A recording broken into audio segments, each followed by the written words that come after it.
दुनिया के लिए बहुत कुछ करा, परिवार के लिए, कुटुंब के लिए, सबके लिए बहुत कुछ करा, पर आपको यश नहीं मिल रहा। तो बेलपत्री के पेड़ के नीचे हल्दी का शिवलिंग का निर्माण करो। हल्दी पिसी हुई हल्दी का शिवलिंग का निर्माण करो, उसका पूजन कर कर, घी का दिया लगाकर भगवान शंकर की वही हल्दी का शिवलिंग का तिलक अपने हृदय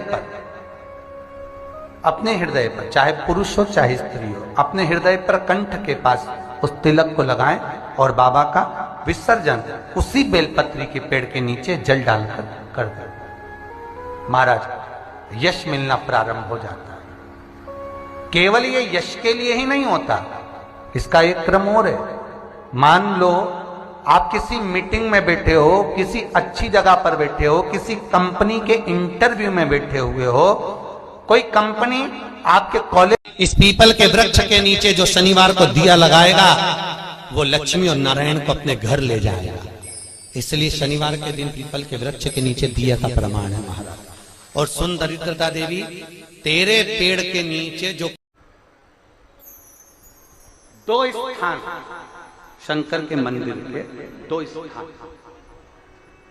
अगर बहुत रोग में ग्रसित हो ना, बहुत रोगीले हो गए ना, बहुत कोई बीमारी ज्यादा हो गई ना, दो स्थान शंकर के मंदिर के बना लो। दो स्थान जिसको हमको साफ करना है,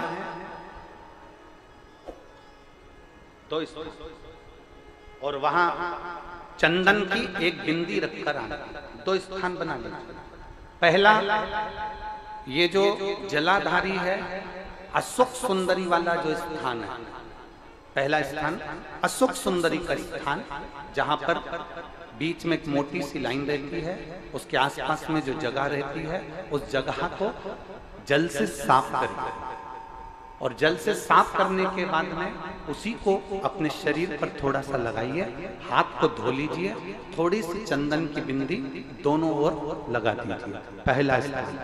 दूसरा स्थान, जहां से पानी बहकर जाता है, उस पूरे स्थान पर से कहीं भी एक तुम्हारा मन कर जाए, उस स्थान को थोड़ा सा हाथ से और जल से साफ कर दो, और वहां भाग को अपने हृदय से या शरीर में जहां रोग है, तकलीफ है, बहुत कष्ट है, बहुत दर्द है, उस स्थान पर लगाओ। और चंदन की, हाथ धोने के बाद चंदन की एक बिंदी उस स्थान पर, वो नाली वाली जगह पर कहीं पर भी रख दीजिए।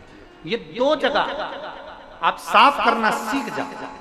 ये दो स्थान आपने अगर साफ करे हैं तो निश्चित है कितनी भी बड़े से बड़ी बीमारी है, उसका रिजल्ट अच्छा ही आएगा, वो बीमारी समाप्त होगी।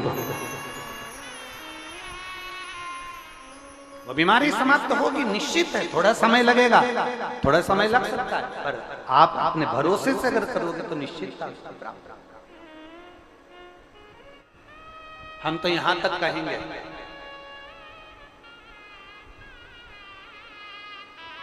यहां तक कहेंगे, यदि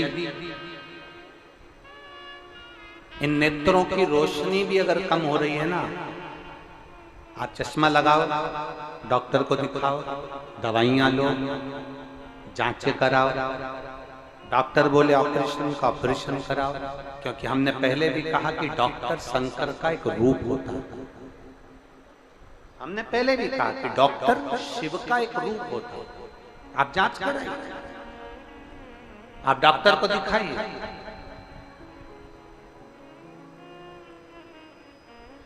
और जब डॉक्टर को भी दिखाते हुए आपकी आंखों में अगर आराम ना लगे, तो फिर किसी शिव मंदिर में शंकर का शिवलिंग हो, जलाधारी हो, और वो जलाधारी का पानी, शिवलिंग की जो जलाधारी होती है वो थोड़ी मोटी होती है। बोलो बोलो, देखा है आप लोगों ने कि नहीं देखा है?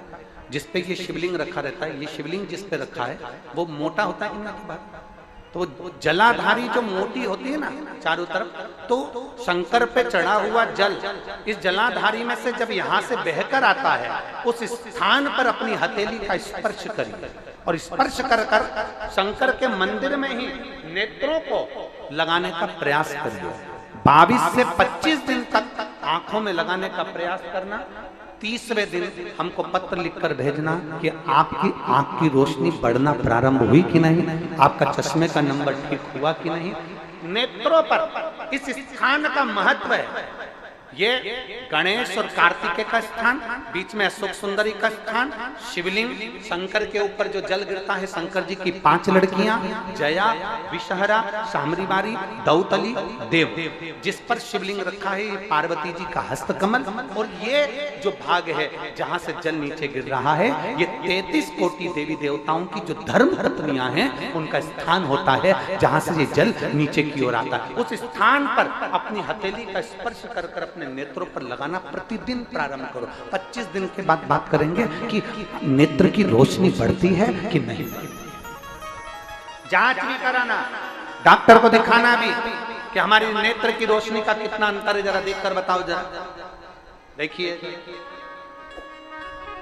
अगर आप घर की स्त्री को अपनी कोई बात नहीं बता सकते, घर की नारी को अपने हृदय की बात नहीं बता सकते और विषम परिस्थिति में फंसे हुए, बहुत थोड़ा ध्यान दीजिएगा। विषम परिस्थिति में अगर कोई तकलीफ की घड़ी चल रही है तो हमारा मात्र स्पर्श और थोड़ी देर वहां स्पर्श कर कर अपने मन की बात को कह देने पर भी हमारी समस्या, हमारा दुख समाप्त होता है। जैसे ये शिवलिंग है, ये जलाधारी है और सामने अशोक सुंदरी का स्थान। अब ये सामने जैसे अशोक सुंदरी का जो स्थान होता है, उस अशोक सुंदर वाली स्थान पर अपने हाथ, सीधे हाथ की 3 उंगलियां, मात्र 3 उंगलियां आप अगर स्पर्श करें और पंचाक्षर मंत्र नमः शिवाय, षडाक्षर मंत्र ओम नमः शिवाय या श्री शिवाय नमस्तुभ्यम का मात्र स्मरण करते रहे और कुछ देर उस स्पर्श करी हुई उंगली को थोड़ी देर रखने के बाद अपने हृदय से लगा के अपने मन की बात कहकर, भले आपने जल चढ़ाया नहीं चढ़ाया, और अपने घर को लौट कर आ जाएं, वो विषम परिस्थिति टल ही जाती है, उसका समय का दुख तकलीफ नष्ट हो ही जाता है। कहते हैं कि जब हम अशोक सुंदरी वाले स्थान पर जब हम हाथ का स्पर्श करते हैं, अशोक सुंदरी वाले स्थान पर जब हम हाथ का स्पर्श करते हैं और स्पर्श कर कर जब हम अपने मन की बात करते हैं, तो वो बात महादेव तक, माता पार्वती के माध्यम से, अशोक सुंदरी के माध्यम से पहुंच जाती है और भोलेनाथ हमारे मन की दशा को जानकर आशीर्वाद दे ही देते हैं। वो विषम